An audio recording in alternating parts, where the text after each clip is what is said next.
Good evening, ladies and gentlemen. Welcome to a late night edition of the Undefeated Post-Fight and Show. We are right here on the home of Fight, and I wasn't about to leave y'all hanging. My ass just got back in town a couple of hours ago. I've been on the road all stinking day, and I was like, you know what? Maybe I should just like rattle off like a real quick episode and get out of Dodge. And then I was like, you know what? That's just not like me. That's not what I'm about. That's not what I'm going to do. I need to make sure that my people get the show that they wait all week for. Best damn show on the internet today, especially when it comes to MMA gambling. Everybody, I hope you've got your tinfoil hats ripped and ready to go. We're going to go over this card. Now, one thing I will warn you, usually I get to watch every little thing. I get to watch the fighters step up on weigh-ins. I usually get to watch them up on the scale. I watch them face off. And then we go over all of that and talk about it and see if we can find a couple of, little extra bets that we can add. And of course, undefeated on this show, we add winning bets at the end of our week to go ahead and cash tomorrow. But this time, like I mentioned, my ass has been on the road freaking forever. So I'm exhausted. I just barely watched the fighters weigh in, and I have yet to watch them face off. I actually have YouTube pulled up on my screen right now so that I can view these fighters facing off with each other and then report back to you guys as we are doing the show live. So bear with me. It's going to be a little bit rough this week, but I see everybody in the chat. What is up? We've got Salt Dirt, TGO, my guy, the Golden Octagon, Joshua Frick, Cole Deshazier in the house. What's up, my guy? Zach Milk and MMA coming in here. Canadians for Cup. We've got Joshua Frick hanging out again. Audio is a second off. That's StreamYard for you, man. I do apologize if the audio is just a smidgen off from what's coming through there. I still haven't figured out a fix for that stupid thing. Every once in a while, StreamYard has a bad night, and it seems like Friday nights, Saturday nights, where the internet is getting used up by a lot of people all at the same time, it creates that separation for some reason. I'm not really sure why, so I do apologize. Okay, Josh coming in here saying it's fixed, so we should be good to go. Girder Kokon, what's going on? Thank you for being here for the show. All right, everybody, let's get this shit going. Everybody smash that like button for me if you could for the late night grind. First fight of the night, we've got Chad and Hellinger, and he's taking on Charlampos Gregorio. And this is a spot basically all week where, I said that I could see that Chad and Hellinger maybe was a little bit of the value side. I know he's older. I know he's not overly impressive, but Gregorio isn't either. They both look fine on the scales. In fact, Gregorio looked fantastic, folks. This dude is blessed genetically. He looks in crazy good shape for this fight and this opportunity. Now, watching these face-offs here, these guys size up pretty well. Gregorio might be ever so slightly larger, but considering he's the younger guy training out of a better gym, I do think I'm going to go ahead and pick the Gregorio side in this spot. One thing I want to go back and run his regional tape. I know he's got some submissions on his record, and that's really been the Achilles heel for Chad and Hellinger, is that he gets kind of bullied, physically taken down, submitted. If you can't get him out of there with a sub, he refuses to die. He's got a great gas tank, and he will come back and he'll hurt you late in the fight. So if this fight gets extended, I could absolutely see Chad and Hellinger TKOing Gregorio like in round 3 or something like that. But if Gregorio is smart, he takes him down, smothers him, and puts that Longo Wyman pedigree to work. And that's a plus 800 I see for Gregorio by sub. That's something that I find at least a little bit interesting here in this spot. I'm going to pick Gregorio. I don't have a bet on this fight. In fact, folks, I've only got 2 bets on this entire card right now. I've been, like I mentioned, I've been traveling. I've been out of town and stuff like that. Had to visit my grandpa, who just turned 90 years old in California. So happy birthday, Grandpa. But we have been a little bit busy, and I found a couple spots that I like. And the rest of it, I've just been kind of waiting to look at and watch. And I've been waiting for this show right here to talk through to you guys, because I might add one or two things, tonight, tomorrow morning as we wrap this week up. But the Chad and Hellinger one, I think, is what I'm going to pass on. On Monday, I kind of lean towards Chad. I just can't do it. He's mid-tier at best, and he's older. And as much as I love the guy, I love his heart, I love his will, his ability to continue in a fight. Unless he turns the tables and comes back deep, he's just not winning, and that's kind of how I see it going. So, if we're just picking the wigger, the wigger, if we're just picking the winner, I will take the young guy here at about minus 160 in Champus Gregorio. We've got easy money in the house. We've got Kool-Aid coming in here. Clint Colt, what's up? Let's go. That is what's going on. You'll love to see it. All right, next up, Thiago Moises takes on Rich Ramirez. Moises made 155.5. Actually, so did Mitch Ramirez. And this is one that I told you guys, I actually kind of like the dog or pass here in this spot. Now, just hear me out here, okay? Thiago Moises is an absolutely massive favorite, and I think every time he's that huge number, I look to be on the other side of him. I look to fade him. I don't want to be on him at this number. I know he is more skilled than his opponent Ramirez here in this spot. However, Ramirez has less wear and tear on his body, and I feel like Thiago Moises has been through the ringer a couple of times, and sometimes this pans out and sometimes this doesn't, right? Like, you get these young guys that take a beating and a couple of really big losses, and they still go on to have like great long careers. Some of them crumple, though. Like, not everybody's body is built to take all that damage and just keep chugging away.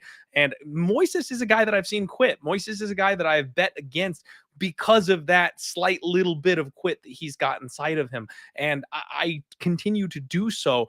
This is the kind of spot where I want to be able to do that. I know I took that stab on Rafael dos Anjos last week at like plus 350, and everybody laughed at me for that. He almost knocked his man out in the first round. This is kind of the same position, right? Like, I don't want to lay minus 400 on Thiago Moises. You're giving me plus 300 on Mitch Ramirez, somebody who is bigger than Thiago, somebody who hits like a truck. He's not necessarily the most skilled, but we've been seeing those guys thrive right now in MMA. These guys that are actually less skilled but more physically powerful. MMA it's a flat circle, man. Like, we go around. It started off when you first got to MMA. If you were bigger, stronger, more powerful, hit harder, you won your fight.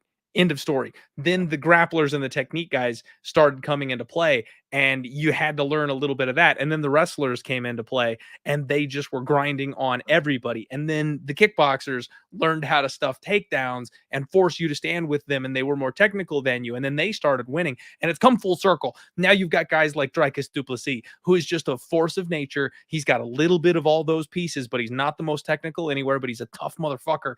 And that's why he's winning all these fights. I think we're in a loop right now where some of these physical fighters are going to be the ones that get their hand raised here. Now, I do kind of like violence in this spot, because if Ramirez does not kill Thiago Moises early, I do think eventually the grappling of Moises and the more technical advantage of Moises, I think it will take over as the fight gets deep. So I think one or both of these guys finish, right? Like, either way, somebody is not making it the distance in this fight. Dog or pass for me, Rich Ramirez plus 295. And let me look at the numbers here. What's his KO prop? Because I kind of don't mind that one bit. Plus 700 on DraftKings. I don't have FanDuel up, so I'll have to check and see if that's a bigger number elsewhere. By the way, guys, I tend to like DraftKings just a little bit more than FanDuel for the KO props, because if you'll notice on DK, it's KO, TKO, or DQ. I actually called the round one DQ of our guy, Cody Brundage, our second favorite guillotine puller. I'm not sure if he's our favorite over DP or not, but I took the round one KO, TKO, or DQ very specifically in that fight, because I felt like he could potentially pack up his lunch and go home for the day. And that was a 20-1 spot. Some people on FanDuel missed it because they are only KO or TKO on FanDuel. You've got to read the fine print. You've got to check and make sure what you're doing. The numbers for KO are generally just a tidbit lower over on DraftKings as opposed to FanDuel, because they include that DQ. And if you've got a fight where fighters are sketchy, fighters are untrustworthy, I like having that DQ in my back pocket just in case. You never know when somebody's going to poke somebody in the eye. You never know when somebody's going to kick somebody square in the balls and the fight's going to get called. You could cash that DQ unexpectedly. So looking at a plus 300 money line on Ramirez, plus 700 KO on Ramirez. I kind of like those. I may end up adding those.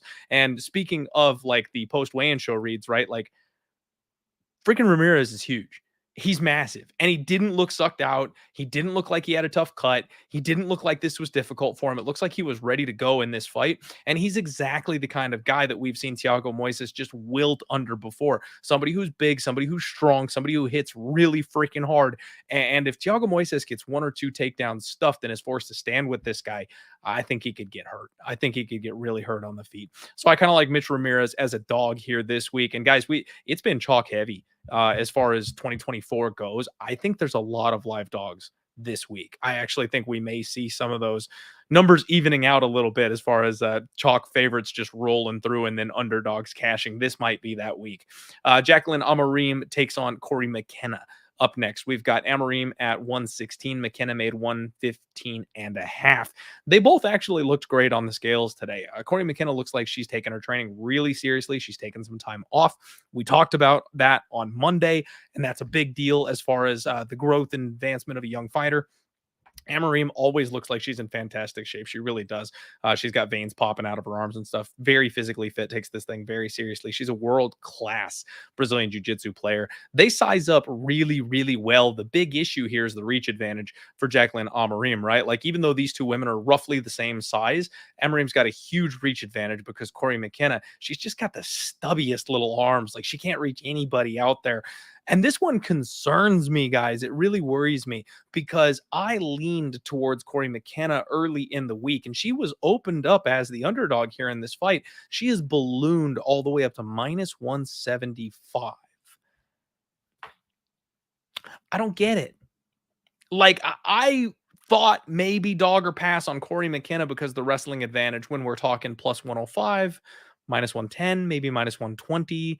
And I kind of sat on it and was like, it's low level women's MMA. It's a young fighter women's MMA. I want to just kind of think about this for a little bit. And then I look back at my page and it's minus 175. Like, I don't know if this is a James Krause situation or if everybody is just all kind of seeing the one or two little things in Corey McKenna's favor all the same, and we're all kind of group thinking our way to placing bets on this one. But minus 175 in a women's MMA fight, especially a low-level one, especially with a very young fighter, that's not where I want to be. So on the Monday show, yes, indeed, I did pick Corey McKenna, but I think this is a dog or pass betting position from this point on, and I know people hate that because just pick the winner. The problem is this is very coin flippy. Jacqueline Amarim is miles ahead of Corey McKenna when it comes to the grappling. And Corey McKenna does have some decent wrestling, but it's not like she can't be taken down herself. We don't know what she looks like after that year off. Again, I am expecting improvements, but it seems like she's been working real hard on her boxing. She's been working real hard on her hands. She wants to be able to get out there and fight with people on the feet.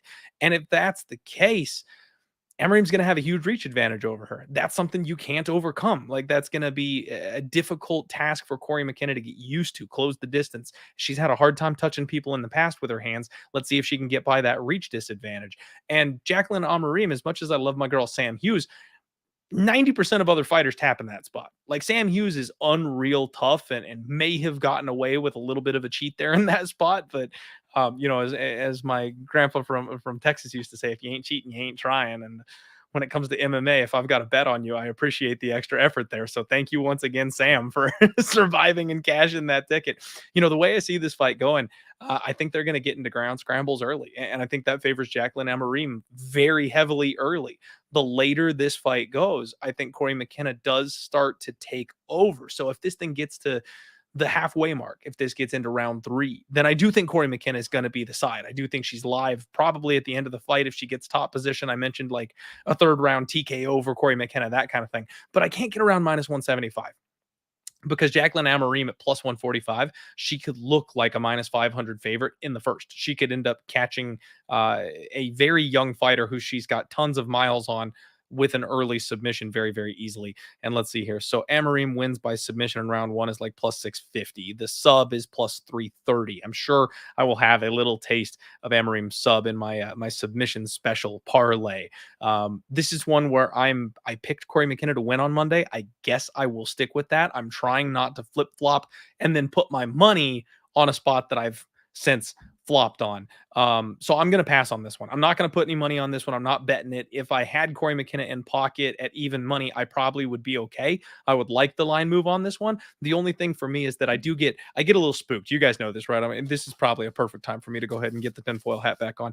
I get a little spooked when it's like a pick'em price tag and people all pile in on the same side, right? Like it's a pick'em. We talked about this last week. I said how I actually kind of like I almost cashed out of my Curtis Blades bet. I was getting a little scared of it, and then I saw that it was like 90% Jailton Almeida money, and it was still a -110. The bookies are fine with it being a pick'em, even though 90% of the risk is on one side. They picked a stance, and now they bookies don't do that on every single fight, right? So I'm not conspiracy theorying here on that, but this is what I'm talking about, where they're going, oh, maybe we're wrong, maybe we're missing something, but just everybody's on the Corey McKenna side. But the fight should have been a pick'em. Amarim should have been the favorite. That's where I'm like, like I kind of want to buck the public trend at that point and go the other way. So I'm just gonna pass.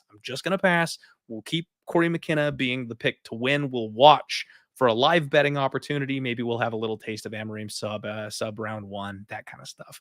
But for the most part, not a fight I want to get in bed with. Joshua Kulibau takes on Danny Silva up next. Kulibau came in at 146 pounds, and Danny Silva blew it 148.5. And by the way, he looked absolutely awful. I mean, gaunt in the face, eyes are sunken in, his cheekbones are popping out. Now they face off, and these guys size up actually pretty well. And Joshua Kulibau, he was all smiles at his own weigh-in, but he was all business when they got to the stare down. I'm looking at it right now. He was getting like up in his face, and Silva just has that bro, let me go home look on his face. He's like, he was so bad, so sucked out, so ready to get out of there. He is not okay up there right now. You guys know I like to fade bad weight cuts when we know somebody can maybe like not perform in the right situation, when we know somebody has a track record of having a tough time and then performing poorly. We don't know that about Danny Silva, but what we do know is that he's brand new to the UFC. What we do know is that he's low level at this point and unproven at the UFC level. What we know about Josh Kulibau is that he's durable as shit. I worry a little bit about Joshua Kulibau's low volume nature, but I was thinking about this actually, and that was something I used as kind of a point against him, right? Is that we're like, man, he's only going to throw 40 to 50 significant strikes in every single Kulibau fight. That's all he does is throw 40 to 50 strikes. And I thought, you know what? He can get behind the cards on somebody like Danny Silva. Danny's going to come out and throw 100 plus significant strikes and just really try to overwhelm this guy. But when you've got somebody who's in your face and throwing constantly like that, that opens up counters. That provides you an opportunity to find the big shot to land. And even though Kulibau hasn't really been knocking too many people out, he's dropped a couple people. And if you are giving him opportunity, he's going to eventually land a shot. I picked Kulibau to get the win. I kind of felt like it was a dog or pass betting spot earlier in the week, and I'm kind of settling in on the Kulibau side. Like, even though I said that the line was probably a little bit too wide, maybe it's the tough weight cut getting me here in this type of a spot, but I'm leaning ever more so over to the Joshua Kulibau side here. Easy Money saying, thanks, good pass on that last fight. Thank you, Easy Money. I appreciate that. I think I'm making a good choice not getting too invested in a low-level women's MMA fight. Usually I dive headfirst into those, so I'm happy to pass on that one. Rusty in the chat, what's going on, my guy? Thank you very much for being here. Cole Deshazir saying big hotels, bright lights in Vegas, got there somehow. Spots like piling on McKenna's the reason why. Yes, exactly, right? Everybody and their mother betting on the same low-level women's MMA fight. We're building hotels over here. Joshua Frick saying Joshes are going undefeated this week, and my man, he's calling his shot there. Him and Kulibau sweeping the card. Let's freaking go. Colby in the house. What's going on, my guy? You deserve a fist bump, not the karate chop I just get. I don't know what that was. Judo chop. All right.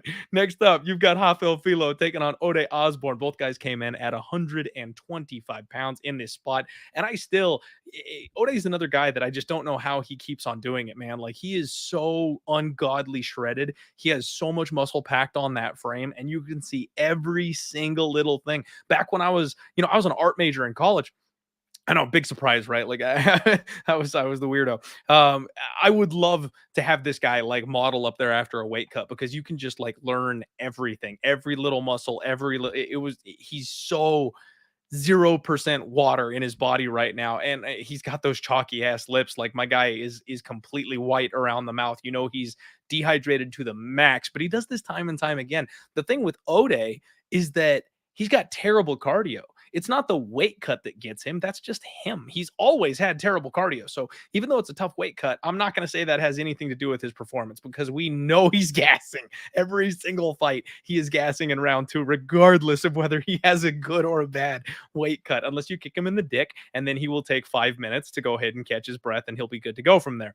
Rafael Filo, I like this guy. He's fun. He keeps a high pace. If you're willing to bang on the feet, it looks like his striking isn't really all that great, but he does hit hard. He's kind of your classic jiu-jitsu turned MMA fighter guy, where even though his striking isn't quite there yet, when he does decide to bite down on his mouthpiece and go, he still hits pretty damn hard, and that works for him when he gets that.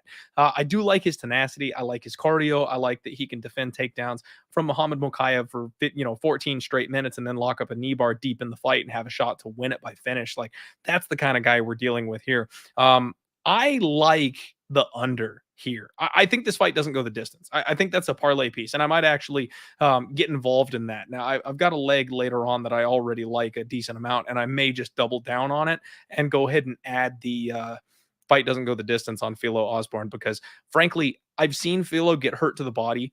His last fight probably could have ended early in that round 1 with the way that he was getting torn up.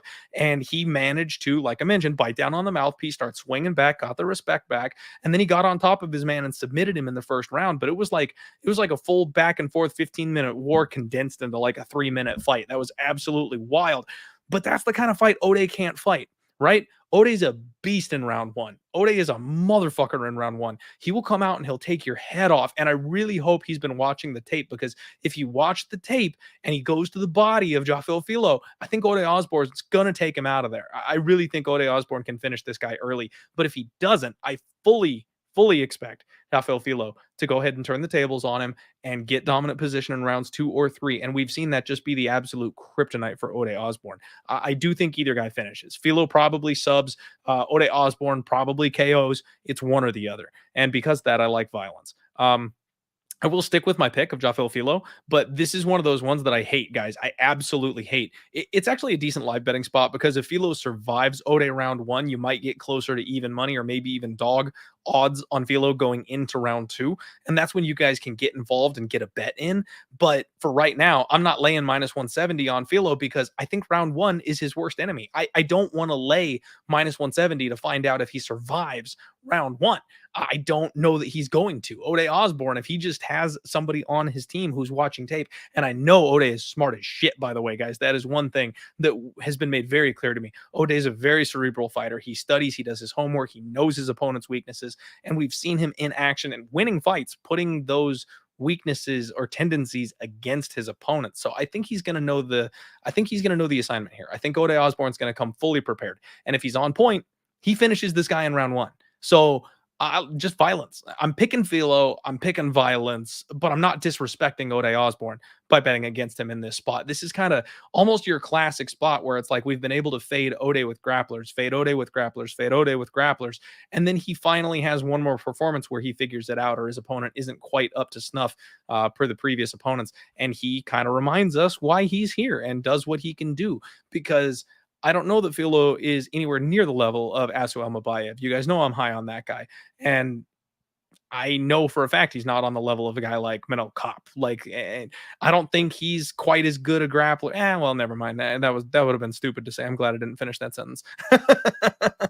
But it's just an interesting spot, man. I think violence is the safest way to play this fight. Let's see here. Colby Saul saying, "What's up, Clint? Best show of the week right here." That's what's up, baby. Thank you very much for tuning in. By the way, guys, we're on Home of Fight now. So if you have trouble finding my content, this is where we're going to be moving forward. Make sure you like and subscribe here to the channel, please. And make sure you like for me here just on this show, so we go ahead and get that bat signal up there for people who missed the Undefeated show. And they're going, "Clint, when are you going to upload?" Clint, whoa, I'm fuzzy. Why'd I go fuzzy? Okay. Well, hold still. There we go. We're back. We got it. We're good. Let's roll 13-13. You are the man. No, you, my friend, are the man. We're staying up late. We're staying up in general. We're staying up positive. We're going to go ahead and get back on track. We're going to get back in the black. Just give us a couple weeks here. All right. Next up, we've got Chelsea Chandler taking on Josiane Nunes. Chelsea Chandler came in at 137. Josiane Nunes 135. So we got another blown weight cut here. Now, Chandler, I talked about the fact that she's going to have a massive size advantage in this spot. She's going to be so much bigger than Josiane Nunes. And I felt like I actually said on Monday, I was like, I think I like Chelsea Chandler even more if she misses weight and she just blows it. If she comes in like 4 pounds over, I'm like, that's an unload the wallet on Chelsea Chandler's spot. Because if she can't make weight and she barely even tries and she's just massive and comes in huge, that's going to be a problem for Josiane Nunes. But she didn't. She came in and she missed by 1 pound. She tried to get down. She looked a little rough on the scale. In fact, like her left eye was like twitching. She was up there with like the half closed, like twitching eye. It was rough, man.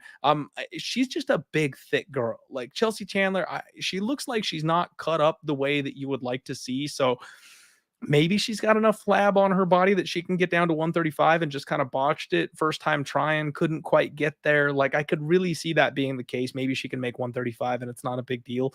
But it's not a great look when fighters try and fail to make the first cut the way that she has in this spot. Now, Nunes, I think Nunes realistically might be able to get down to 125. So I don't know what she was doing at 145 in the first place. She looked actually really good at 135. And that's the kind of thing where that being in that kind of great shape at a new weight class, I think that'll benefit her. Like I think that benefits her cardio. I think that benefits her strength. Like that's something that's gonna, do wonders for her. Now, Chelsea Chandler, they faced off obviously still like a full head taller than this girl, but Nunes is thick, man. She's wide, she's broad, she's got abs. Like she looks like she's in damn good shape in this spot.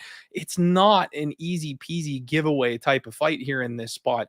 And Chandler looks almost defeated by the scale a little bit. I'm actually tempted on violence in this spot, you guys. Minus 110, minus 115 on either side of this 2.5 number here. And I think we finish one way or the other, right? Like we saw Chandler get hit by Norma Dumont and sprint across the cage to try to get away from her. She's not the most durable we've ever seen in the world. And Josiane Nunes, if there's anything she does, is she hits like a freaking truck with that left hand. It's actually pretty funny. When she got up on the scale, she flexes the left arm and then holds up like the number 1 with the right.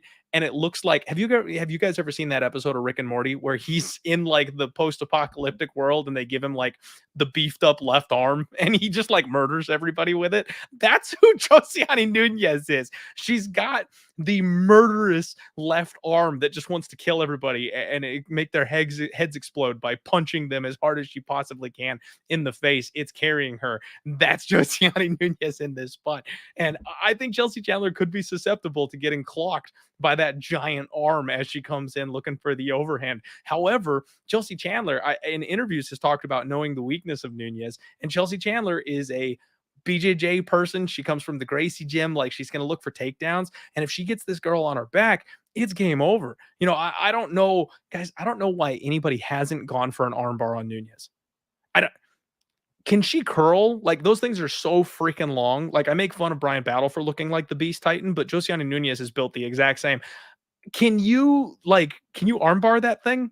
Because it's about twice as long as a normal human's arm. You should be able to isolate it, hit that arm bar, separate that thing, and easy peasy win. She doesn't have a neck, so you can't choke her out, right? But you should be able to armbar Josiane Nunes. I do think there's submission upside here from Chelsea Chandler, especially if she gets to like a dominant position and tries to like pound her way to a submission. Ground and pound, she rolls over, she gives her back, she gives up the arm triangle, she pushes off and gives up the arm bar, like I mentioned. Like I think there's ways that Chelsea Chandler can win this fight by submission. And in which case I think there's ways both women can win this fight. I think we can get a knockout or a sub, and I think Chandler's capable of either of those. Nunes obviously capable of the KO. So this fight is going under. I think the under 2.5 just at minus 110, minus 115. That's probably the way to look. I don't mind a little bit of women's MMA violence in this spot. Dog or pass on the money line for me, just because of the size. And I almost feel like on principle, I have to bet Chelsea Chandler, even though she missed weight, which I don't like. I bet her against Norma Dumont, and Norma Dumont is a beast at 145 pounds, couldn't make 135 if she wanted to. And now she's getting a massive step down against Josiane Nunes. And I know Chelsea Chandler's a meme at this point, and that's probably why the number is flipped the way that it is. But Nunes has nothing for Chandler on the ground. I think I need to bet Chandler just on principle, because it's like, well, if I thought she could beat that person who's like 3 levels above where Josiane Nunes is, then I probably should bet her against this chick. But violence more so than anything. Salter does like the Nunes size, the Golden Octagon saying, I want Josie. Drop them things on Chelsea Chandler, get her running, but plus 900 1-2 KO. She's just so big. Yeah, that's really the big thing, man. That's absolutely the big thing. Yes, Colby knows Army. Army from Rick and Morty. Yes, Blood Dome. That's what's up. Kyle Marley in the house. We've got DFS legend Kyle Marley himself hanging out with us late night tonight. How you doing, buddy? We got to get you back on the pod soon, my guy. We'll get that set up sooner than later. Colby saying feeling Tuivasa this week, round 2 KO plus 750. We're not there yet, Colby, but that's interesting. I don't know what to do with that main event. We'll talk about it here in a second. Closing out the preliminary card, Mike Davis, Natan Levy.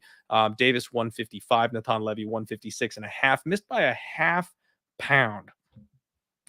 Now you guys know Mike Davis is my parlay piece this week. Mike Davis is my boy. Mike Davis is the guy that I feel like is underrated in this division, in this weight class. I think he's a guy that really just needs some opportunity to just be an absolute monster and hasn't quite got the chance to get there yet.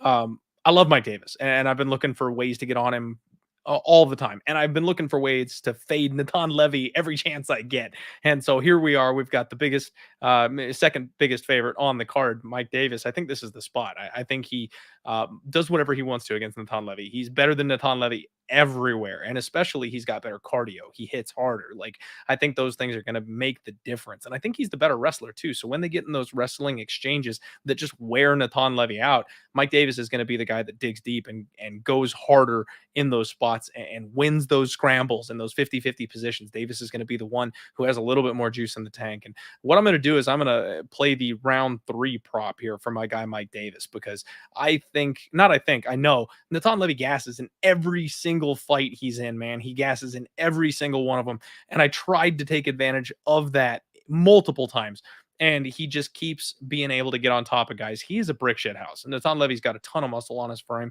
so he's able to just kind of overpower guys, use that wrestling, get on top of them, and survive a round 3. Like I mentioned, you won't be able to do that against Mike Davis. I think round 1's probably relatively competitive. Round 2, Mike Davis takes over, and then round 3, Natan Levy finds his way to the door. So plus 900 Mike Davis round 3. That is going to be my Action Network prop article for the week. So if you guys see that on Twitter, do me a favor and check it out so we get the clicks and all that good stuff. But that's going to be my prop for the week for that pick. I think we get a finish out of my guy Mike Davis this week, and I think it comes late when Natan Levy runs out of gas. They size up pretty well, if I'm being honest. Like, they're both big old beefcakey boys. But when you look at Natan Levy, he's just absolutely defeated by that box of shame up there, guys, at the weigh-ins. He's only over by a half pound. And the fact that he couldn't go back and get that half pound off, like, I don't know what to tell you. That half pound should be something that he can get off of him. He really should. And he couldn't do it. And then he also really looked like there was something, he was up there and he just looked dead inside. Like, there's something about his mouth. Like, his mouth was like clenched shut to keep it from like dragging, hanging open. I don't know. He looked awful. It looked like he was tough enough to survive up there, but his body was screaming in pain. Now, obviously, I know weight cuts are tough for everybody, but man, like, him missing that half pound, I think it just is going to take everything out of him. And like I mentioned, I think when the going gets tough, Mike Davis is going to be the guy to dig deep and keep pushing here. Let's see here. TGO saying Davis any way he wants, and I completely agree with that. Cole saying, I heard on Liam's show that Davis is potentially checked out, showing up for a paycheck. Davis? Mike Davis, Beast Boy, checked out? I don't think so. I love Liam. You guys know that. Liam's one of the regular guests on the DieHard MMA podcast. Love the guy to death. I'm in the DMs with him every single week. I don't know where that would have come from. I do not think he's checked out. In fact, he was talking about looking for a finish and making a statement in this fight. He's not too old to still be doing this. And obviously he hasn't been as active as he would like to be, but that's been because he's been through a couple of health issues and stuff like that. And I think he's got himself straight as far as as far as his health conditions and stuff like that. So I don't know why that would be the case. Cole saying, did an interview, said he'd rather be coaching or doing streams. Oh, shit. Okay. Interesting. That is concerning if true. I haven't heard that, Cole. So, like I said, I respect the shit out of Liam, so I'm never going to call him a liar or anything like that. But that's definitely concerning if he'd rather be a coach or rather be streaming than actually getting in there and fighting. However, I think you can tell by his makeup and his frame that he took this fight seriously enough for me. Maybe that's true. Maybe he'd rather coach, but at the same time, look at the guy. Like, he definitely didn't take this fight camp lightly. He's not coming in heavy. You know what I mean? I think I'm keep it simple, stupid. Like, I think he's better than Nathan Levy everywhere. And the fact that Levy gasses in every single fight and had a rough weight cut, that's more than enough to keep me on the Mike Davis side. I'm not gonna go running for the hills because of something like that. But we'll see. Second biggest favorite on the card. That would be dangerous. All right, everybody. Next up, we have got Brian Barberena taking on Gerald Meerschaert. Barberena came in 186, Gerald Meerschaert 185.5. And Barberena, I mean, he looks like me up there on the scales. He does not belong in this weight class. He used to fight at 155. He moved up to 170. He used to fight at 170. He's moved up to 185. And it's like, bro, what are you doing? He talked about retiring multiple times. He talked about his health concerns and his body issues. And somehow he's still rolling on in here to the UFC to go ahead and punch people for a living. I don't get it. I'm a fan of Brian Barberena, but he is a guy that I have always struggled with as far as handicapping goes. I've had a hard time being on the right side of Brian Barberena more times than I can count because he really is just a tough son of a bitch. Like, he's that guy that won't go away. He will get up in your face. He will sling leather. Even if you take him down, like in his last fight, he got taken down like 14, 15 times. He just kept getting up and punching Mahmoud Muradov in the mouth. And that's the kind of guy that can be dangerous. His opponent here, he's taking on Thunderbolt Ross. Gerald Meerschaert, I swear, if he grows that mustache out, man, I don't know why he can't just suit right in there and be the Red Hulk for the MCU going forward, because he'd be perfect for the role. Gerald Meerschaert, if you're watching this, go hit up the MCU, man. Put your name in the hat. I know they're doing Harrison Ford, but if he ever, if he gets too old for the role, if he decides he doesn't feel like doing it and dropping out, you'd be a shoe-in as Thunderbolt Ross, the Red Hulk. I like this fight, man, from just a spectator perspective in this one. Gerald Meerschaert is a natural 185er. He's huge. He's got a big size advantage in this spot, but he's old and busted, man. He's also a guy that is chinny at this point. He's just 34 years old. So, like, he shouldn't be that chinny. Or I'm sorry, Brian Barberena is 34. He's 36. But he's just been busted way too many times, man.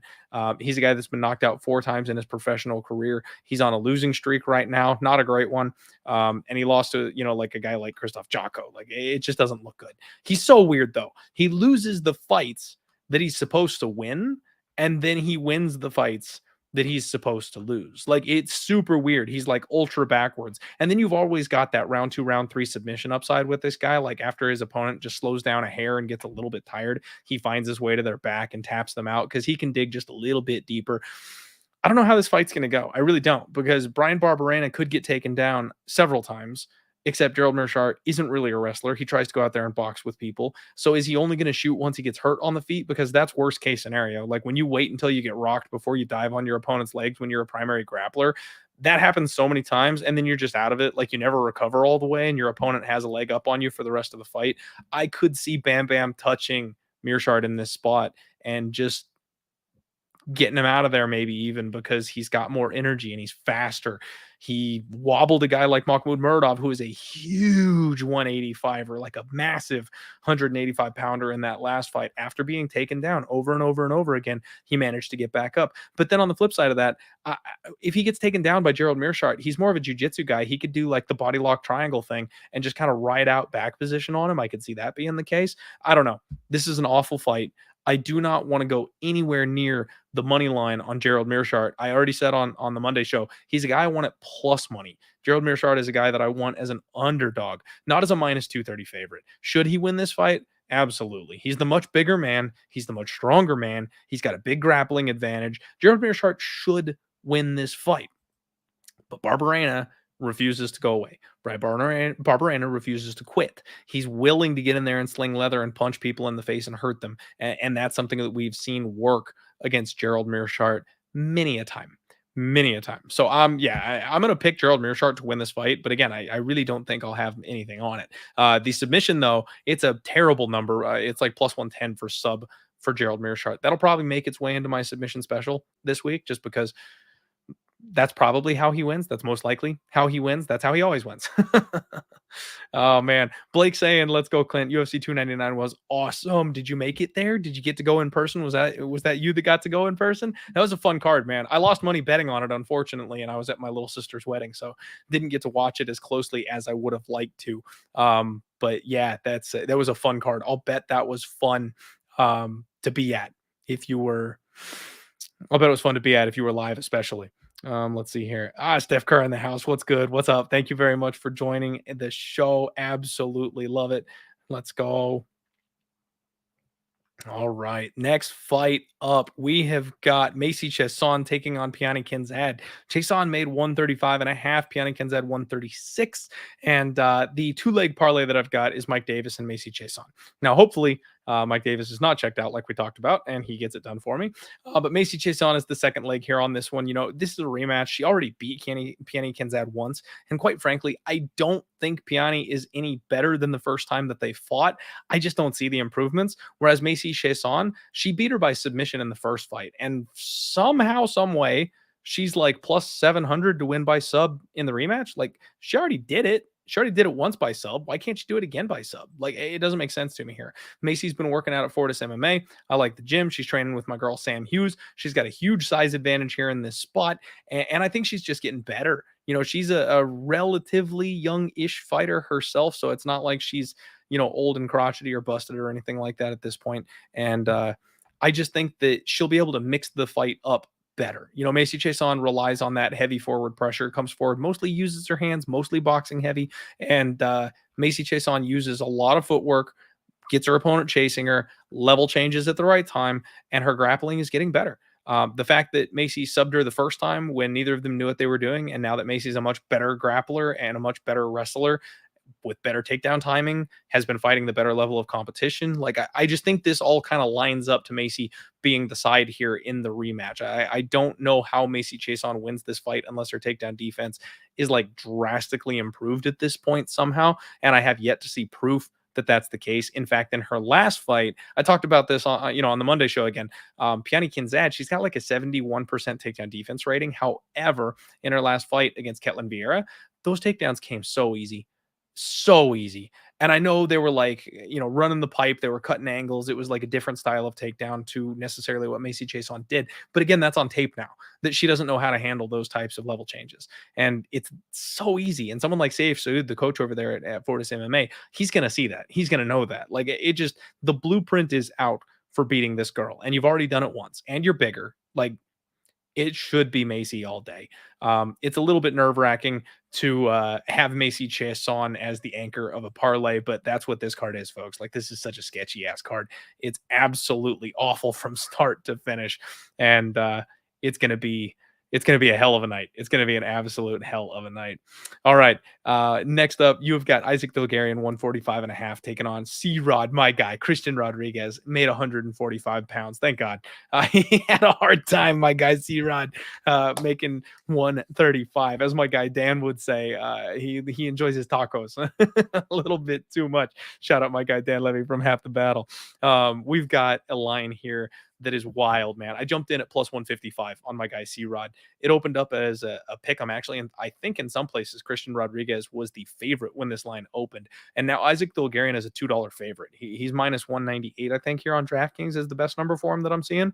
So you can get plus 165 on Christian Rodriguez. And like I said, I jumped in at plus 155 in this spot. And I waited and I didn't wait long enough. Apparently I wanted to let this line peak and get in at the top, and I saw it hit plus 160 and then it came back down to plus 155. So that's when I jumped in. I was like, I think we'd hit that buyback point. I don't think it's going to go any higher than this. And I was wrong. I could have got an extra 10 cents here in this spot. And it's okay. It's all right. This is more of a ride or die spot for me, guys. Like I've been on Christian Rodriguez. I've been the one shouting from the mountaintops that he's a prospect. I've been the one calling the big upsets against the people they've been throwing him in there with. He's taken everybody's O's. Christian Rodriguez is way better than everybody's giving him credit for. And here we go again. Like I've just been kind of making money on this guy hand over fist. So it's a 1 unit play on C-Rod in this spot. And the reason it's a 1 unit play in this spot is because I respect the absolute shit out of Isaac Dulgarian. Dulgarian is a beast. Dulgarian is an absolute monster. And the fact that C-Rod is coming up 10 pounds, I don't like this first fight for him. It seems like a punishment for him having missed weight and coming up, and they're like, all right, fine, we're going to throw you another beast here. But they keep throwing these undefeated prospects at Christian Rodriguez. It doesn't phase him. And if you guys listen to his interviews, I love everything I heard. C-Rod's got a chip on his shoulder coming into this fight. He's like angry that he's being disrespected again coming into this fight. And the fact that he didn't have to focus on like dieting or anything like that, he's just been training and fight prepping this entire time for this fight. I think he's going to be even better as far as his cardio, his gas tank. You know, it's a spot where Christian Rodriguez has that as his biggest advantage, and it's probably going to be more pronounced in this fight because of that. Now, Isaac Dulgarian, he is a guy who I think is going to be a bit of a beast at this weight class. He's solid. He's full of muscle. And he talks about how good his cardio is. People just haven't had a chance to see it. And frankly, I believe him. But the one thing in this spot is that I think Christian Rodriguez is going to make it hard for Dulgarian to settle in. Dulgarian's a fantastic wrestler. The way C-Rod makes people work, the way he makes people scramble, like that's something that drains you in a way that if you don't have somebody that can mimic that in your camp, it's going to be tough to take. And I think he can tire out Isaac Dulgarian. And I know Dulgarian has a really good shot at like landing damage. And especially when he gets in top positions, the big elbows, the KOs, that's what he does to everybody. However, if your opponent keeps moving, you never have the opportunity to actually land that damaging, punishing type of strike. You never get the opportunity to TKO your opponent because they're just not there anymore. And that's C-Rod. He does not settle for a bad position. So I do think that Dulgarian is going to hit takedowns. Whether or not he'll be able to keep them or keep C-Rod on the floor is really the question here in this spot. JSP is a guy that's also a jiu-jitsu scrambler, and he was able to kind of stay one step ahead of Christian Rodriguez, and that's why he was able to out-scramble those positions. We haven't seen Isaac Dulgarian face that kind of wrestling scrambler or jiu-jitsu scrambler yet. He could pass this test with flying colors. I have zero doubts that Dulgarian is a future beastly prospect, and I am a huge fan of the guy. But this is definitely like a ride or die with my boy C-Rod, put up or shut up type of moment. They keep trying to get one over on him, and he keeps throwing up the middle fingers and winning and taking the O from their golden boys. Let's do it again. Let's do it again, C-Rod. It's not a massive bet. It's not a 3-unit or a 5-unit bomb. It's a 1-unit play because I got to go with my guy. I'm definitely a little bit nervous. The deeper this fight goes, the more I trust Christian Rodriguez to kind of work his way back into the fight and take over. So it might be a good live betting opportunity if you guys don't want to get into it pre-flop. But I think this is a step up in competition for both guys, quite frankly. Christian Rodriguez has a slightly bigger frame. It was interesting. I believe Dulgarian is listed as being the bigger fighter per their UFC stats. C-Rod is actually slightly larger himself, but the muscle and strength advantage looks like it obviously goes on the Isaac Dulgarian side. Let me get caught up here on the chat real quick. Big Scott, you know what?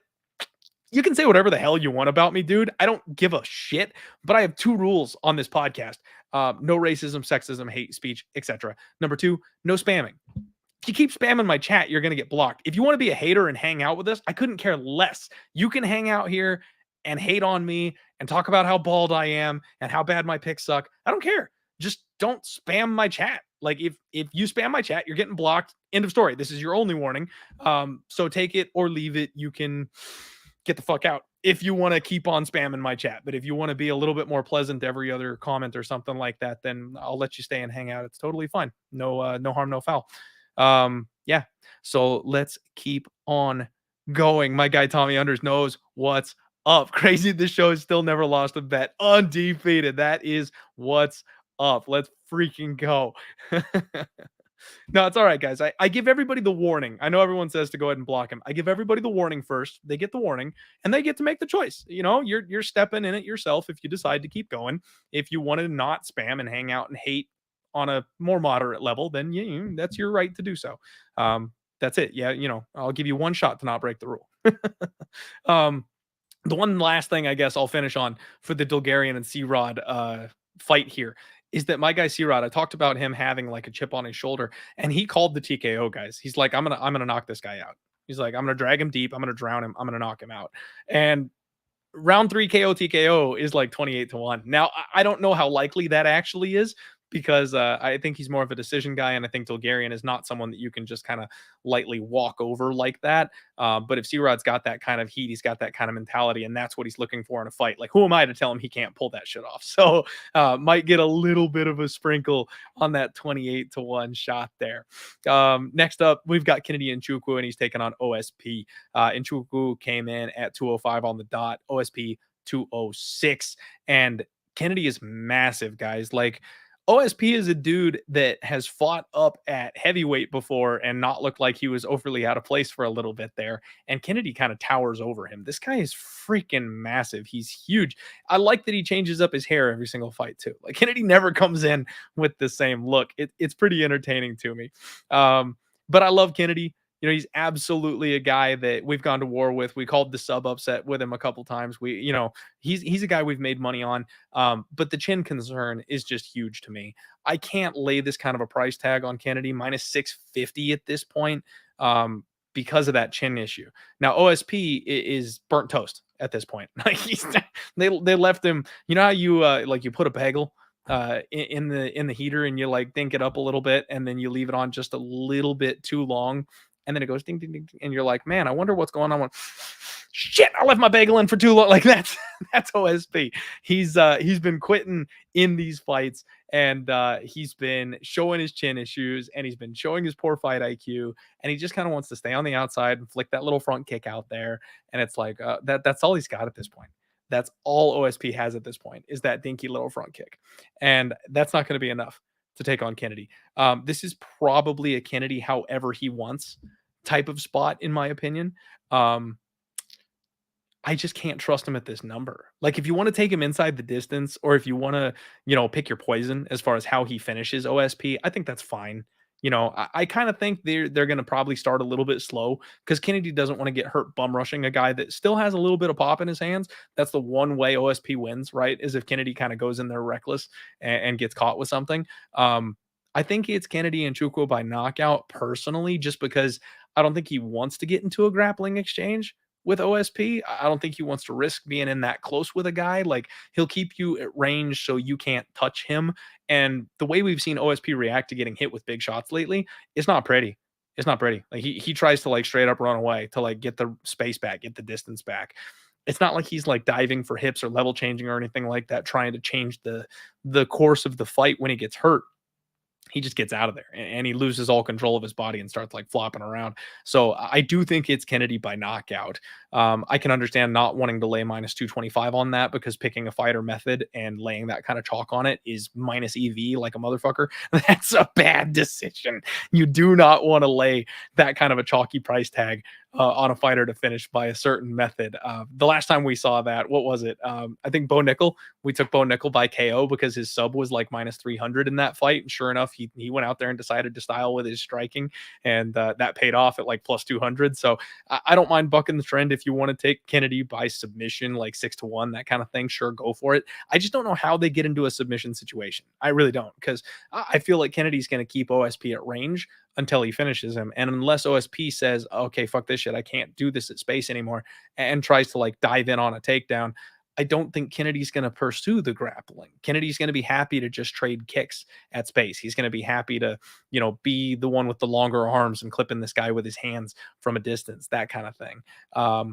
Yeah. So I don't, I think it's just going to be a KO at this point.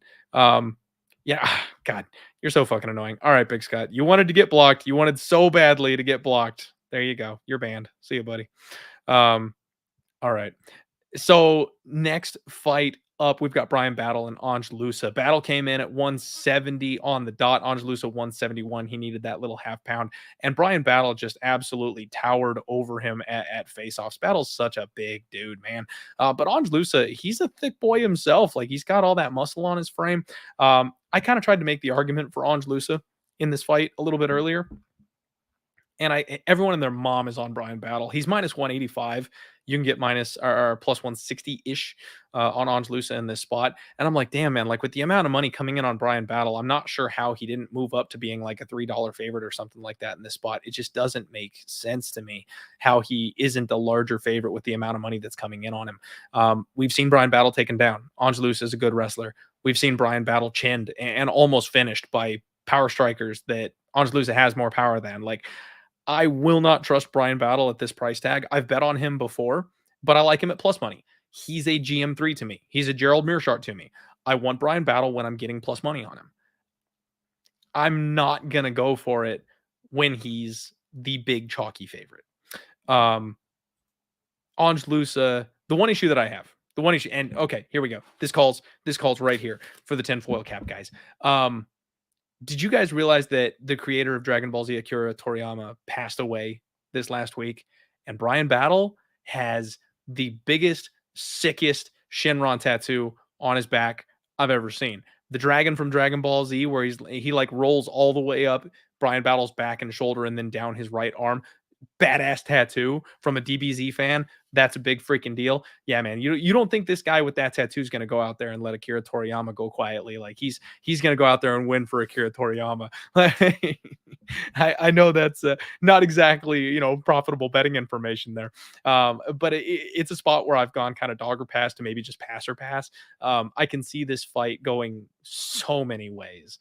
I can see Ange Loosa going to the wrestling, Brian Battle outlasting him, and then kicking him in the head later on and stealing rounds 2 and 3 or maybe knocking him out late. I can see Ange Loosa, dropping Brian Battle with a big shot and knocking him out. I could see Ange Loosa rinse and repeating takedowns and putting Battle on his back with those big old giraffe legs. He won't be able to get back up enough and winning a decision. Like, I can see like every circumstance in this fight.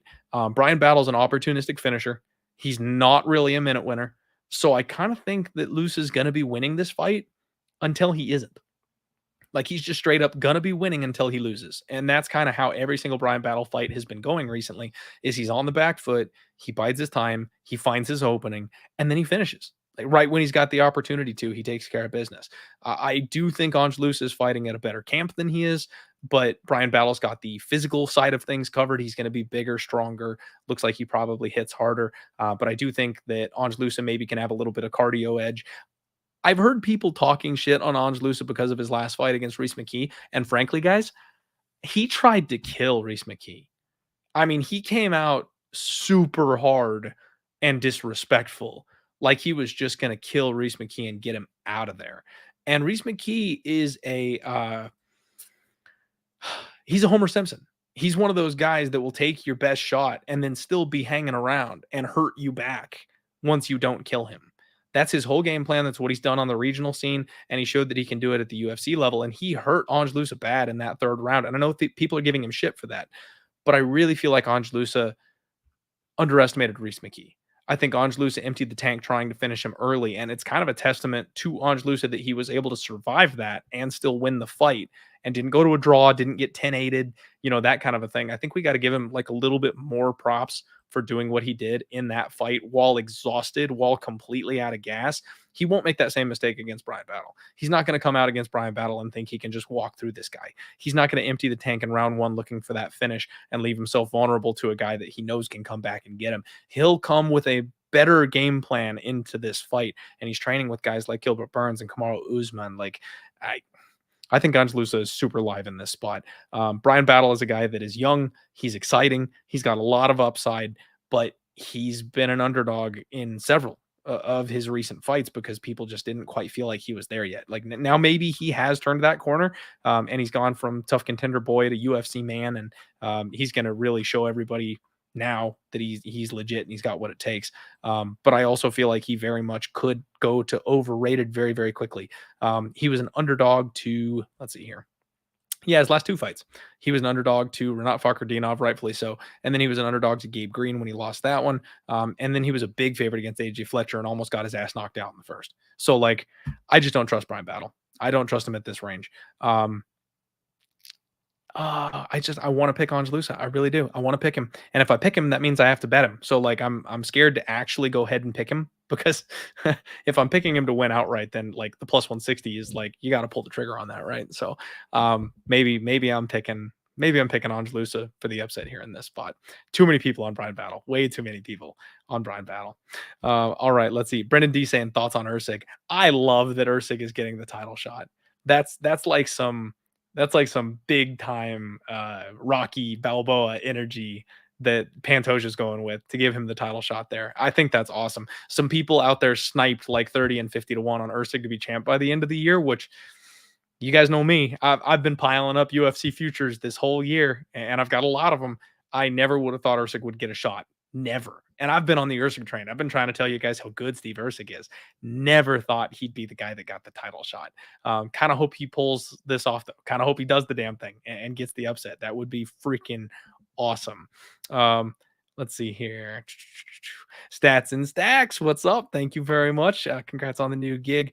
Let's see. Battle was weird at weigh-ins. Lusa maybe live. I think Lusa is live. I talked about that. I don't think Battle is built for this weight class. I think that him getting sucked down to this weight class gives him a hard time with his durability. I absolutely think that could be something that's an issue for him going into this. I think he hits harder than Fletcher does. Let's see here. The Becca 01 saying, does anyone know how Battle looked at weigh-ins? That's what this show is for. Becca, that's exactly what this show is for. He didn't look bad. Like I mentioned, I always compare him to the Beast Titan. Like he's got that giant, like freaking torso and skinny, long ass arms. Like he's just got a weird body type, but we have to get used to the fact that he knows how to cut down to this weight class at this point. He's always going to look bad on the scale. He's not meant for 170 pounds, but he knows how to make that weight cut and then still performs pretty damn well on Saturdays. I think eventually it's going to get him. I do think eventually Brian Battle is going to be forced to move up to 185 pounds just because his body is going to be way too big for this weight class when he like truly fills completely out. We'll see what happens. And yeah, RIP Dragon Ball King. Absolutely. Sad days, sad times. Let's see here. Imminent info says Clint makes me a believer every time. Hey, use the info I give you on the show and make your own bets, everybody. That's what I always try to tell everybody. I'll let you know what I'm betting. I'm going to let you know where I put my money, and I'm swinging from the rafters like a madman over here. So don't feel like you have to tail me. If you want to, make sure you use proper bankroll management because I'm the guy that's swinging for the fences every single week. All right, everybody. Main event time. Tai Tuivasa takes on Marcin Tybura. Tuivasa tipping the scales at 265.5, which I'm not sure I like. Marcin Tybura came in at 247. So a nice, trim, slim Marcin Tybura out there this week. And frankly, he looked fantastic. You know, like when these guys size up, I know Tai Tuivasa doesn't take anything seriously. And he does that like he does his weird little face-off pose. He's much smaller than Marcin Tybura is. So even though he outweighs him by a good 20 pounds, I actually don't know if the weight is much of a benefit to him. I worry about Marcin, pardon me, geez, hiccups all of a sudden at the end of the stream here. Great, that's fun. I worry about Tai Tuivasa and where he's at. Man, this is a spot where, like, looking ahead a couple weeks ago, I never look ahead, guys. I never look ahead. I almost, like, I took a little glance at a couple of the fights coming up, and I almost laid like an absolute hammer on Tai Tuivasa in this spot because I was like, he just kills Marcin Tybura on his best day. He absolutely does. And I'm glad I pumped the brakes because he was like minus 125, minus 130 at that point. And now we're looking at a pick'em, and there's stuff coming out about Tai Tuivasa like hurting his knee just a couple of weeks ago. And I'm like, bro, you're a heavyweight. Like you can barely make 265 pounds and you've got a knee injury and you're taking on a guy who's known for being tough, who's known for being durable, who's known for having a good gas tank, who's known for dragging his opponents late and finishing them when they're out of gas, and you're in a 5-round main event. Like, fuck, man. Like, that's on paper. Tai Tuivasa should be bouncing back in this spot. This should be a main event slot in the small cage where he can go out there and style the way he has in the past. But the thing is, like, you go back and look at some of the stuff that he's done. Harry Hunsucker, Greg Hardy, Augusto Sakai, Derek Lewis. These are all guys that are going to throw with you. These are all guys that can get in there and just swing with you. They're going to come forward. They're going to crash with you. They're going to fight your fight. They're going to give you that opportunity. Look at the losses. Cyril Gane, Sergey Pavlovich, Alexander Volkov. These are not guys that are going to step in there and swing and bang with you. These are not guys that are going to give you your best opportunity to finish the fight. Marcin Tybura, which category does he go in? He definitely goes in the latter category. He is not going to step in there and just crash with Tai Tuivasa. He's not going to car crash and trade leg kicks. He's going to finesse as much as he possibly can. He's going to cage grind. He's going to level change. He's going to run away. He's going to let you tire yourself out. And I know Tai Tuivasa generally in round 2 or round 3, he kind of turns up in those rounds. Even if he's been hurt, he'll go out there and really make an effort to win the fight late. But fuck, man, like he's been doing the WWE thing, which concerns me because he's such a big personality. He would do fine in pro wrestling. And he's been slamming beers on, he's not doing anything in fight camp and he's hurt. He literally has like videos of himself jacking his knee up on social media right now. And it's only been a couple of weeks since that happened. And unless that's like unless him and his team are playing a joke on all of us and trying to divert everybody or something like that, I don't think they're that kind of team. I don't think he's that kind of guy. I think he's too brutally honest for his own good. And he's probably showing us the truth. If that's the case, fuck, man, like I can't get on Tai Tuivasa. I wanted to. I really did. I wanted to. You guys know I'm kind of a hater of Marcin Tybura. He's that guy that's underrated at this weight class, and I just always kind of fall into the trap of betting against him because once upon a time he was shinny. And he went on a run there where he was really getting like clipped and KO'd by people badly. And then he got his shit together and he started game planning better and he started training harder and he got in better shape and he hasn't had the same problems since all of that stuff. And I can't really fault the guy at this point. Now he is coming off of a KO loss to Tom Aspinall and you got to wonder, how does he bounce back? He is a little bit older, 38 years old. Is he recovered all the way? Is he the same guy at this stage? I mean, anybody's going to get KO'd by Tom Aspinall, apparently, at this stage in his career. He's the rightful champ and can't really hold anything against anybody getting cracked by that dude. So is he susceptible to getting caught by a guy who's faster and hits harder than him? Yes. So can Tai Tuivasa win this fight by KO? Yes, absolutely he can. But what if he doesn't? What happens if he's not able to close the distance? What happens if he's a little hobbled because that knee injury and he can't quite get to his opponent the way he normally would? What happens if Tybura took, a couple lessons from John Jones and like kicks the shit out of that knee, side kicks it from distance and won't let him get close and like fucks it up? There's a lot of ways this thing can go sideways. I can't for the life of me trust Tai Tuivasa in this spot. I kind of like the over 1.5. It's minus 135. And I know that sounds terrifying, but again, if you look back at Tai Tuivasa's wins, even a lot of his knockout wins, it's round 2s, it's round 3s. Like he catches people a little bit later. Now, obviously against the lower level guys, it's round 1. But then he's getting finished by guys in round 2 and round 3 against that higher echelon. Marcin Tybura, I think, is a good measuring stick to see where he's at this stage of his career. He's a guy that is always been kind of floating around the edge, right? He's never been a real contender himself, but the guys that are going to get exposed by him, and he wins a lot of decisions, and he survives bigger, badder guys like Alexander Volkov and survives 2 decisions. So Tybura is no stranger to going 15 minutes or longer. And because of that, I think we could see a bit of a slow start. I think we could see a Tybura controlled type of fight. On round 2, you're probably going to be sweating your balls off just a little bit, but I think we could get this over 1.5 in the main event. Let me look at kind of these alternate lines here, though.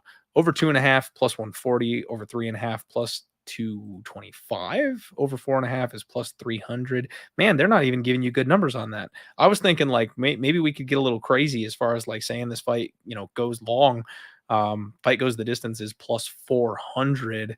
Yeah, I mean, man, I would want better than plus 240 on that over 2.5 though, and plus 225 on over 3.5.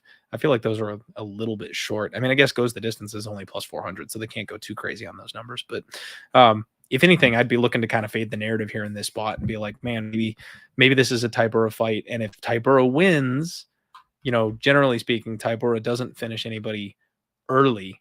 He kind of tends to, well, now that I look at his record here, yeah, like he's got 3 KOs in round 3, 2 KOs in round 2, he does have a decent number of first round submissions. Man, it's been a long time since he's really like schooled anybody submission wise. He's been doing a lot of knocking out of people at this point in his career.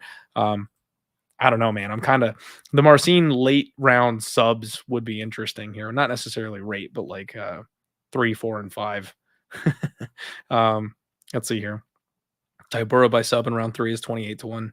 Round 4 is 40-1. Round 5 is 60-1. Now, I don't think this thing's going to round 5. I'll be honest with you guys. Like as much as I say, like maybe you sprinkle the fight goes the distance at 4-1 or something like that. That'd be just like the babyest little sprinkle ever. Because I do not see these guys going to round 5. If Tybura does survive like the blitz of Tai Tuivasa, we've kind of seen Tai Tuivasa pack his bag and go home, right? Like if he can't get you out of there, he will die trying. The reason he got knocked out by Cyril Gane is because he just kept on pushing the issue. He's got one way to win a fight, and that's come forward and swing. So when he does that, you've got an opportunity to hit him back. And if Marcin Tybura decides to pin him up against the fence or level change and put him on his back, that's what slows this fight down. But how long does Tai Tuivasa survive off of his back if Marcin Tybura is on top of him? That's the real question. And that's where I'm thinking it's probably like a round 3. But if you're looking for that sub prop, it's not a bad number. They're giving you a decent number on Marcin Tybura by submission. I don't know that Tai has ever actually, let's see here. I think he's got 2 losses by sub, both those in round 2. Interesting. Arm triangle choke. Oh, that was Sergey Spivak. Yeah, and then Ezekiel choke round 2 by Alexander Volkov. So hey, round 2 sub. That's that seems to be a bit of a theme here with Tai Tuivasa. If he's losing by sub, it's in round 2, and that's 18-1. So yeah, maybe we get a little crazy on this main event. I don't know what to do. I'm gonna be rooting for Tuivasa. I want the shoey for the culture. I want Tai Tuivasa to get back on track. I'm just not sure he's actually going to be able to pull it off. Cole saying, knee injury, been posting videos, partying and getting hammered, red flags everywhere. Absolutely. And you know what, though? The only problem for me with that is that Tuivasa is the kind of guy who will show up on fight day half drunk, throw fists, and still win by knockout. Like, we're dealing with heavyweights. We're dealing with a 300-pound man who hits like an absolute truck. He could be drunk and still win this fight. Like, the Becca saying, I want Tuivasa round 1 KO. I just want that too. I know. For the culture. Absolutely. My guy Dan Tom in the house. What's up, buddy? Good to see you online. All the best. Good luck if you're doing anything, my man. Absolutely appreciate you being here. Let's see. Stats and Stacks saying, just letting you know, I have Ido. I think that's a typo. My own fight tape before listening to you. You're extremely influential. We both got on the same side. That's a lock. Dad pods of the world unite. Love to hear it. Love to hear that. Let's freaking go. Antonio says Tybura live is the spot. And you know what, Antonio? You could have absolutely hit the nail on the head there. Live betting Tybura, if he survives round 1, the beginning of round 2 is maybe a little hairy, and then jump in live on this guy as he starts to stretch and take over. That may absolutely be correct here. Let's see here. Plus 490 FanDuel for decision. Yeah, see, that's a Paratheep. That's definitely a little bit of a better number there. That makes it much, much more interesting. Joshua Frick, great live show, Clint. Should do the weigh-ins live more often. Well, you know what? I like doing the weigh-in show live for you guys. I really do. I love chatting with every stuff like that. And I actually do the show live pretty regularly these days, but it usually comes down to timing, right? Like, I'm normally doing stuff with family by now, or like right now, my wife and daughter are trying to sleep, and my wife keeps texting me to shut up because I'm being too loud. I get excited about the betting stuff. So usually I'm a little preoccupied by this point in the evening, but I love doing the shows live with you guys. I'm glad you guys enjoy the live shows. Let's see. Imminent Hippo says Tuivasa wins the first 750. Tybura wins if it's close in round 3. Yeah, I can definitely understand that. If it goes late, that's going to be Tybura all freaking day. This main event is crazy, guys. I could see this is another one that just could go a lot of ways. That is the Undefeated Post Weigh-In show for you guys, though. I don't think I have anything else for you here at this point in time. Does anybody else have any other stupid questions for me tonight? Thank you. Have a good night. That's gonna do it. Quick recap. I've only got 2 bets on the card. I parlayed Mike Davis up with Macy Chesson, and the one thing I would be looking at adding here is a doesn't go the distance Filo and Osborne. Again, I think I would anchor that with Mike Davis because he's my favorite spot on the entire card, and that's coming out to Mike Davis's line is blown up since I parlayed it last. -159 is what that would look like if I decide to go ahead and pull the trigger on that. With the news about Mike Davis wanting to not be here, maybe I look for a different parlay leg instead of using it. But I want some kind of violence bet on Ode Osborne and Jafil Filo. I'm already in on Christian Rodriguez. That round 3 KO sprinkle seems definitely intriguing. Gerald Meerschaert, the sub, we kind of probably like that a little bit. Macy Chesson, she's a money line piece. The sub, we kind of like that a little bit. Ange Lusa, maybe a live dog in this spot. Tybura, probably a live dog in this spot. Amarim sub getting my attention just a little bit. Violence bet on some of these women's MMA spots like Nunes Chandler. I think violence bet makes a lot of sense. Crazy card this week, guys. Absolute dumpster. So be careful out there. If you're going to sling units on this kind of a card, understand we're steering straight into the variance this week. There's a lot of things that could happen on this kind of a card, and you can look like a genius and you can hit big plus money numbers and it can be fantastic, or you can lose absolute piles because none of this shit is going to go the way that we think it's going to, because these fighters are crazy, low level and not polished, and it's hard to predict when they get in there and start slinging fists at each other when they're at that level. So thank you guys very much for hanging out with me. I'm going to bounce off here and upload this bad boy to the audio. Appreciate the hell out of you. Good luck on all your degenerate action tomorrow. Let's roll.